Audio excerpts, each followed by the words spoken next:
Hello everyone and happy St. Patrick's Day. Well, that is if you're watching live. If you're watching in the future, happy whatever day you guys are watching this on. I'm Miriam Coffey and today I'm very excited to talk to you guys about the set mode. Now, the set mode is a really cool feature that I think a lot of people don't really know about. Really what it is, it's a category in your machine that allows you to change all of the default settings that are factory set onto your machine. Anything from, say, needle up, needle down, to changing the lighting on your machine, like turning lights off, turning lights on. So we're going to go over all of that today, and we're going to show you to you on two different machines. Actually, we've got it on the M7, which is this bad girl right here, and then the 15,000, which is this bad girl over here. And don't worry if you do not have either of these particular machines, that is okay, because the set mode is actually on a very large selection of our machines. The main difference is going to be the icon will either look like a wrench or a gear, but the only other difference between that is the location of where it will be on the screen, and then also the features within that. Some of the machines are going to have more or less than what I'll be showing you. On the M7 is our top of the line sewing machine, so there's not going to be anything more than what's already on the M7. But if you have a lower end machine, there may not be as many features. So if there's a feature on this machine that you don't see on yours, that's just because your machine probably doesn't have it. But a great way to solve that would be to go to your local dealer and pick up a new machine, because there are some really cool things out there. And that's what I'm going to be showing you today. So let's go ahead and get started. But before we do, I do want to show you one thing, and that is our workbook. If you are ever, and it's right here, there are several of our different workbooks. We have them for not all of our machine, but a lot of our higher end machines. This is my workbook for the 15,000, which is this guy right here. And this gives you a little bit more in-depth information than our instruction manuals that all of our machines come with. Our instruction manuals are actually really, really good and have a lot of information, but this is really, has a lot more information, and it also has colored pictures in it. So if you need a little bit more information than what the actual instructions give you, this is a great option for you. And these can be picked up at your local dealer. They're not too expensive, but they're really informational. We also have them for our accessory books. So if I know I'm not the only one that loves accessories. I love them in clothing, and I also love them in my sewing machines too. So pick this up if you're interested. It's really good to kind of keep things organized, and you can check off what you have and what you don't have. That way you can, if you have a question about it and someone's not there to answer to you, this is a great book for that. So let's move to the M7, and we're going to go over the set mode. So first let's wake her up. Just give her a little tap. Now the set mode is actually on this vertical column right here. And all we have to do is press this gear button, and I'm going to touch the gear, and then my set mode is going to come up. And what that does is it gives me a whole list of different things that I can change. Before we go over this, I do want to point out a few things here. So at the top here it says machine settings. Then there are several other tabs that we're going to be going over in just a second. Then we also have a blue OK and then a blue X. These are important because this is how you're going to exit out of this particular tab. If I hit the OK, that's going to tell the machine that I have, I want the machine to activate whatever changes that I have made to it. And then the X would be just X out of it, forget any changes that I might have made. So if you do want those changes to be acknowledged, you do want to hit that OK button. Then below here we have 1-another number. A lot of our machines have this in either our stitches or in categories here. That just shows that we have more than one page, and I'm on page of 6. And then the arrows would be the ability to turn that page. And then there's one thing here at the bottom that is actually an exclusive with the M7, and that is that we've got a QR code here at the bottom. And what that does is this particular machine is you can get a free app called AccuSpark. It is right here. See that right there? You can get that on your iPhone or in Android, so it's Apple or Android capable. And what it does is it has a pretty cool feature where you can scan. You could see that. I'll do it again in case you didn't see it. So it scanned the QR code of what this page is, and it's going to show me all the different, what these features are, and it gives me a little bit more of an explanation than just buzzer sound. It's going to say what the buzzer sound actually is. So it's kind of like your manual built into your phone or iPad or mobile device of some kind. So that can be really cool because not only does it have, it's sort of like your manual built in, it also gives you all the standard accessories that come with the machine, and it also shows if you have any additional accessories that you could purchase, which ones you should be purchasing. If you do not have an M7, you can actually still download the AccuSpark app. The only thing is your machine won't have the QR code, but the information would be pretty much accurate as far as the feet are interchangeable. So our 9mm machines, so my M7's in 9mm, so is my 15,000. If I could use the same f2 foot on my 15,000 as I could on my M7 if I wanted to interchange those. So if those sort of, that app can be really beneficial if you're not just an M7 user. If you're a general Janome user and you have a 9mm machine especially, is a really great way of using and keeping your information at your fingertips, basically. Okay, so let's actually, before we turn the page, let's actually go over everything on this page before we turn it. So first off is our buzzer sound. And our buzzer sound is when you touch a button on the machine, you can hear it makes a noise. And that's really just to indicate that you are actually touching it, because sometimes you may think you've touched it, but you didn't actually touch it. That noise lets you know that you actually did touch something, and you can make that louder or quieter.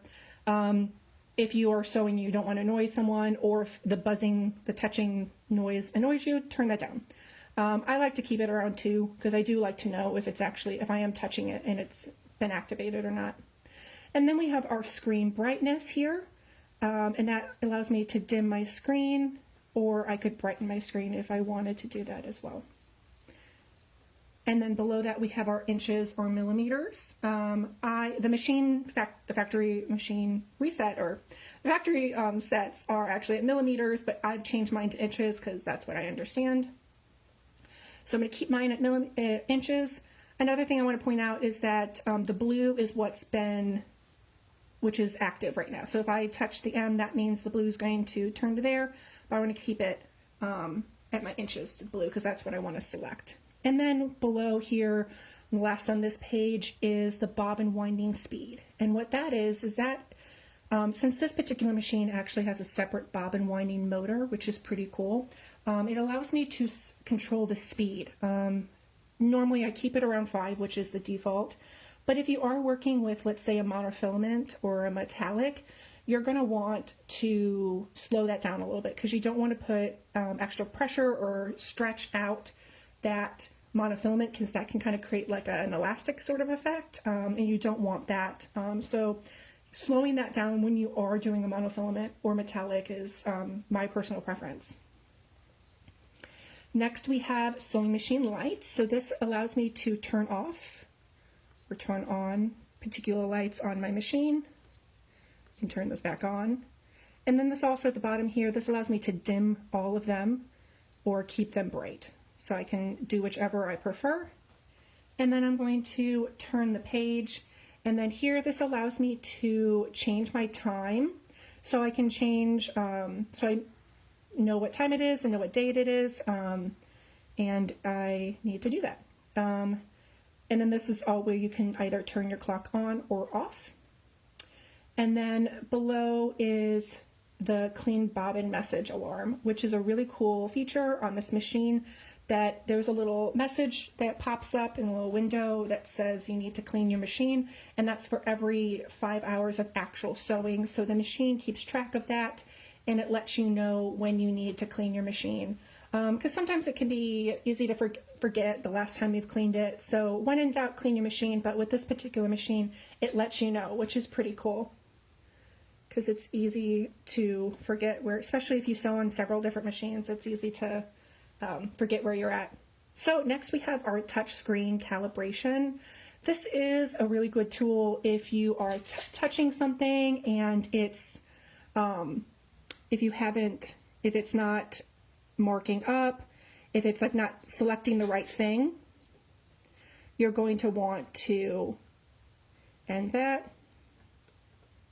Okay, so that just recalibrated my screen so that if I was touching something and it didn't actually work, it wasn't working, the calibration was off, this corrects that calibration. Next, we have the needle plate lift time setting, which is pretty cool. So this is actually another M7 exclusive. Every machine has stitch plates on it, but there are 3 main different ways you can take your stitch plate off. On some of our entry-level machines, there are little screws at the base that allow you to screw on or off. Or the majority of our machines actually have a lever that you can push and it's going to pop off.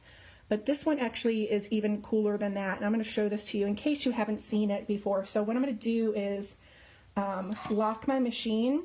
And this is how I would thread my machine using my needle threader. I would lock my machine, get it out of the way. But it's also a second button. This button also works as a second function, which is allows me to push see how that lifted up my presser foot? My stitch plate, and then now it's automatically closed it. So that timer,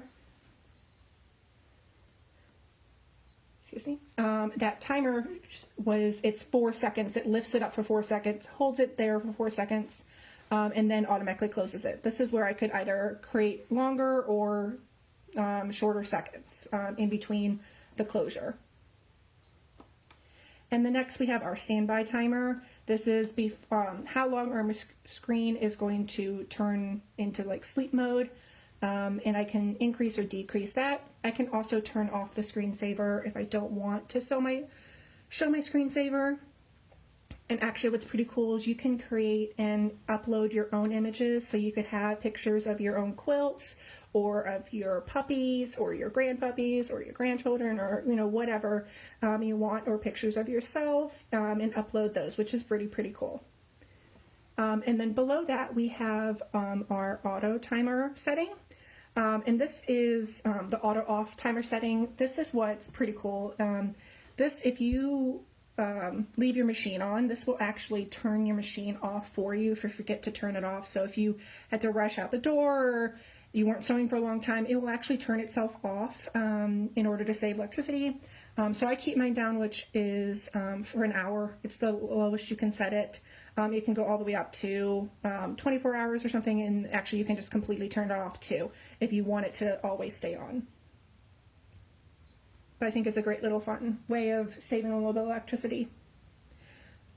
So next you can change the color of your background. I normally like to keep it at white, but it's sort of fun. You can kind of customize it to whatever looks best to you. And then if you ever needed to format a USB stick, it's under the format button here. And then at the bottom here is the reset to all factory defaults. So if you wanted to, let's say if you were selling the machine, or if you wanted to just get rid of, if you've been touching a bunch of buttons and you weren't really certain what was the correct or the original, you could just set it back to all the original settings, and that would go, you could keep it all together that way, which is pretty cool.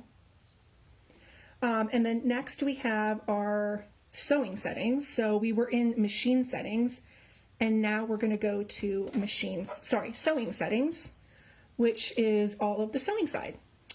Next, so the first thing we have here is the thread cut after auto lock. If you guys saw my video last Wednesday, I did a video on a 4-leaf clover using the heart stitch on the machine to create the 4-leaf clover, and I put a lock stitch at the end of it, and then it cut the thread for me automatically. So that's what this auto thread lock cut is. When I'm sewing, and then if I'm done sewing, I hit that lock button, which is right over here, or there's also in it on the screen as well. It will stitch in place, lock my stitches, and then cut my thread automatically, and then lift my foot up. So all I have to do is take my fabric out, which is a pretty cool thing and saves some time. Next, we have the needle up or down position. So most of us like to keep it in the down position, which is what it's on right now. But if I wanted to keep it in the up position, I could change that as well. Sometimes it comes in handy for it to stop up. Next, we have the auto tension. So we have auto tension on the thread and then also pressure for pressure. These are both set at auto right now. The nice thing about Janome is that we give you a lot of auto things, like say auto tension, auto pressure for pressure, but we give you the ability to override any of the original defaults, which can be really nice because not everyone gives you that. A lot of, every company for the most part now gives you auto tension, but sometimes you can't override that. And there are certain circumstances that you do want to override that. And having that ability is right here at your fingertips. Same with pressure for pressure. And pressure for pressure is the amount of pressure that the presser foot is being pushed down onto your fabric. Most of the time, again, it's going to be an auto, but there are maybe certain instances that you may want it to be a little bit lighter or a little bit heavier, a little bit more pressure. I'm going to turn the page. Next, we have our feed dogs. We can turn them on or off. And then we have our upper thread sensor. So this machine has a bobbin sensor and then also an upper thread sensor. So if our thread breaks, it lets us know. This can be, which is a really useful feature. Sometimes it can be beneficial to turn it off. There are certain threads that maybe sometimes 100-weight threads will not always pick it up and the sensor will go off. You can turn that sensor off if you want to. If it isn't picking it up accurately, being able to turn that off can be really nice. And then same with your bobbin thread sensor. This will allow you to turn off that bobbin sensor if you don't want it to alarm you when it's running out of thread. I normally like to keep that on, but you do have the ability to turn that off.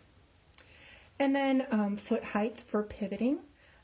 This is set at 3 millimeters, and that is the height of my foot, of how high it raises off the surface of my machine for when I'm pivoting. So when I'm sewing and then I stop, my needle is going to stay in the down position and my foot is going to raise up, and then I'll be able to turn it in any direction that I want to. And that height is adjustable. So if I want it to just hover a little bit more, I could turn that down. Or if I wanted to raise up a little bit more, I could bump that up. And then we have our adjustable speeds. So this is for our start-stop speed and then for our foot pedal speed. So some people like it to start a little slow or start off really fast. Depending on what your preference is, you can set that however you like. There are some people who originally started sewing on more vintage machines that didn't have a slow start, that really like to keep it all the way pedal to the metal sort of a thing. I like it in the middle, but that's the great thing, is that we can all make our machine fit to the way we like to sew, which is the whole point of the set machine, or the set mode. Next, we have variable zigzag sensitivity. And what this does is the amount of pressure on your knee lift to create your zigzag, your variable zigzag. And if you want to know a little bit more about variable zigzag, I did do a video a couple months ago all on variable zigzag. It's a pretty cool feature that's on some of our machines. And basically it's used with your knee lift, and with the amount of pressure that you put on it, it creates a wider or a narrower zigzag. It's really great for art quilting or pictorial quilts. It's a really fun thing to sort of play with. Next, we have our favorite stitch adjustment. I did a video on this actually two Wednesdays ago, all on favorite stitch and resume mode. Two of my favorite features on a lot of our machines. And basically what favorite stitch is, it allows me to change the settings, the default settings on any of our stitches, and save those into the machine. And then the resume mode is, it gives you, the machine knows what the last thing you did was. So let's say I was sewing and I did a zigzag, I turned my machine off, turn it back on. It's going to ask me if I want to resume my last stitch, and if I hit OK, it's going to go back to the same settings that I was just on that zigzag. So you don't have to find whatever the last thing you were doing. So it's a really pretty cool feature.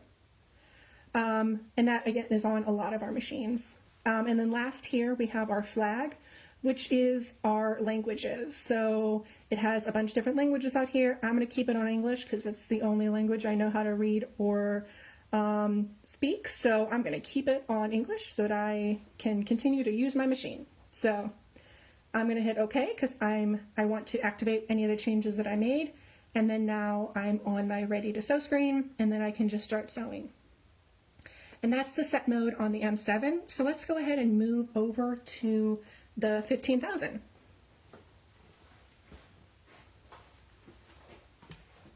So the 15,000, I'm just going to show you the embroidery side because we kind of went over all of the sewing parts, but I'm going to show you where it is on the screen here. So on the M7 it had that gear icon, but on my 15,000 and a lot of the other machines it's going to have that wrench at the bottom.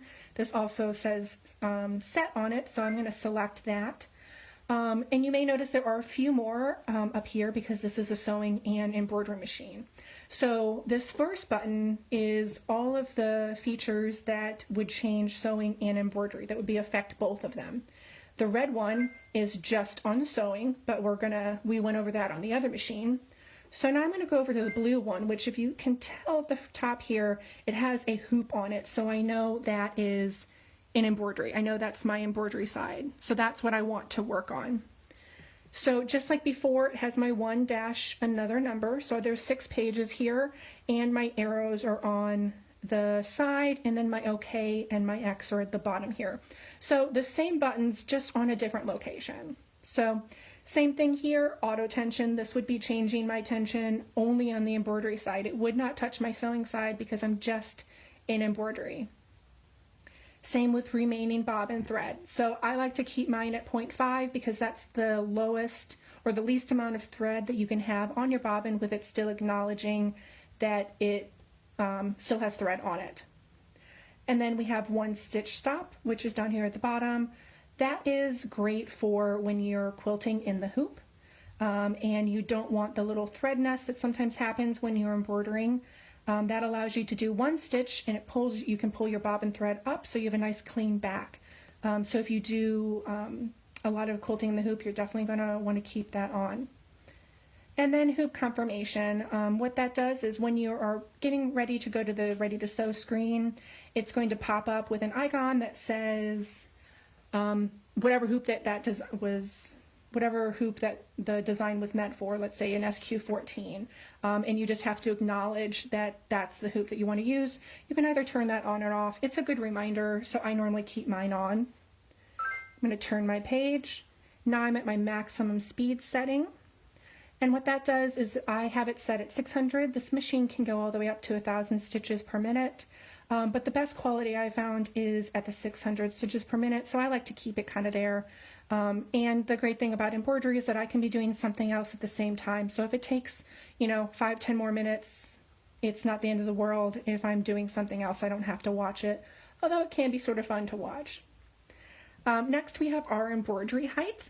So that is how high my foot is hovering above the base of my fabric or my machine. And I can adjust that or keep it at my default. Next is a consecutive color grouping. That is when you have a consecutive group of colors, the same color, that can be sewn all at once without having to stop in between each color stop. And you can turn that either on or off.